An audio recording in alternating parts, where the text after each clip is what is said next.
मित्रों, मैं अमरीश कुमार श्रीवास्तव नव चेतना यूट्यूब चैनल में आपका स्वागत करता हूं।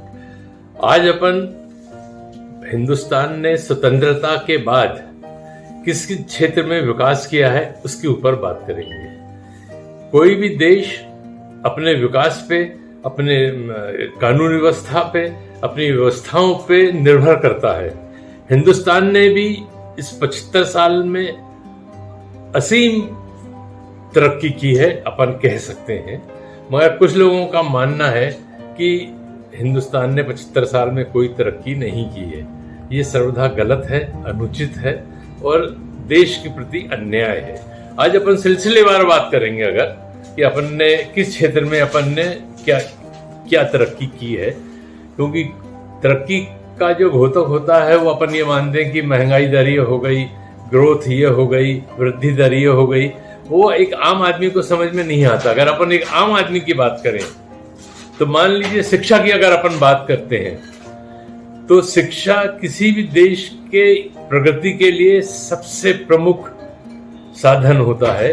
अगर देश की पब्लिक, देश की जनता, नवयुवक पढ़े लिखे हैं तो वो देश को आगे ले जाने के लिए, देश की तरक्की के लिए बहुत बड़े सहायक होते हैं। अगर अपन शिक्षा की बात करें तो फरवरी 2017 में हिंदुस्तान में 789 विश्वविद्यालय थे। अब आप अंदाज लगा सकते हैं कि 789 विश्वविद्यालय 17 फरवरी 17 में थे। उसके बाद ये 4-5 सालों में और जो निर्माणाधीन थे वो बन गए। और कॉलेजों की अगर अपन संख्या देखें तो 37,204 कॉलेज थे 17 फरवरी में और 11,443 अन्य संस्थाएं थी जो एजुकेशन के लिए काम करती थी। जैसे जो अपन कह सकते हैं कि स्टैंड आलम थे, वो जो शिक्षाओं के लिए ट्रेनिंग के लिए और प्रोफेशनल ट्रेनिंग के लिए काम करते थे। अब तो ये संख्या बहुत ज्यादा बढ़ गई है। हिंदुस्तान में शिक्षा का स्तर इतना है कि आज भी हिंदुस्तान से बाहर, अब्रॉड में या यूके में, हिंदुस्तान के जो विद्यार्थी हैं, हिंदुस्तान का जो नौजवान है, हर क्षेत्र में छाया हुआ है। खासकर आईटी है। आईटी में से जितने भी प्रोफेशनल हिंदुस्तान से निकलते हैं उनको बहुत अच्छी नौकरी वहां मिलती है और वो बहुत पैसा हिंदुस्तान में भेजते हैं। आखिर उससे भी हिंदुस्तान की तरक्की होती है, वो पैसा हिंदुस्तान में आता है। पहले ऐसा होता था कि हिंदुस्तान से पैसा विदेशों में जाता था, अब यह उल्टा होने लगा। लोग विदेशों से कमाकर हिंदुस्तान में भेजते हैं, इससे हिंदुस्तान की तरक्की होती है। अगर अपन दूसरा क्षेत्र देखें लाइट का, पहले हिंदुस्तान में लाइट की बहुत दिक्कत थी, पावर कट हुआ करता था। अपन कह सकते हैं कि 6-8 घंटे हर बड़े छोटे शहरों में पावर कट होता था। उससे अस्पतालों में, या मान लीजिए लिफ्ट है, मल्टी स्टोरी है, ऊपर नीचे जाने में बहुत ज्यादा दिक्कत होती थी। आज अपन करीब पावर के मामले में आत्मनिर्भर हो गए हैं।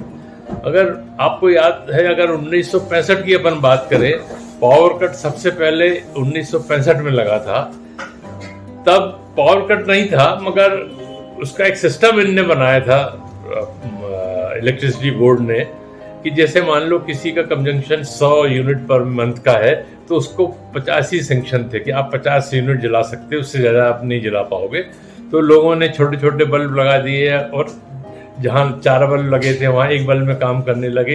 अपना जो बिजली का जो पावर का कंजम्पशन था वो आधा कर लिया। ये भी एक तरीके का पावर कट था। और उसके बाद तो फिर ये हो गया कि कंपलसरी कर दिया कि आज 4 घंटे यहाँ पावर कट रहेगा, कल 4 घंटे वहाँ पावर कट रहेगा।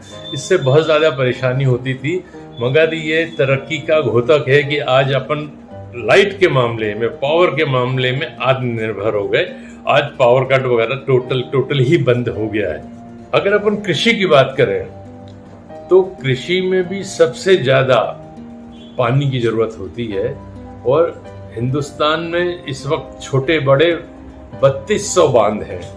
बांध बनाने से ये होता है कि एक तो कहीं भी एकदम से बाढ़ नहीं आती है और बांध बनाने से बिजली पैदा होती है, हाइडल बिजली जिसे अपन कहते हैं, बिजली दो तरीके की होती है, हाइडल होती है, कोयले से पैदा होती है, और एक पानी के जनरेशन निकलता पानी से।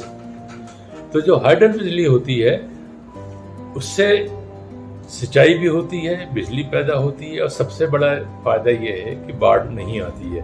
तो हिंदुस्तान ने सिंचाई के मामले में भी आत्मनिर्भर हो गया है, जो पहले नहीं था। ये भी अपन कह सकते हैं कि हिंदुस्तान ने इसमें बहुत ज़्यादा तरक्की की है, और ये कहना तो बेईमानी होगा कि हिंदुस्तान ने तरक्की नहीं की है। अपन अगले एपिसोड में और इसके बारे में बात करेंगे। तब तक के लिए मुझे आज्ञा दीजिए। धन्यवाद।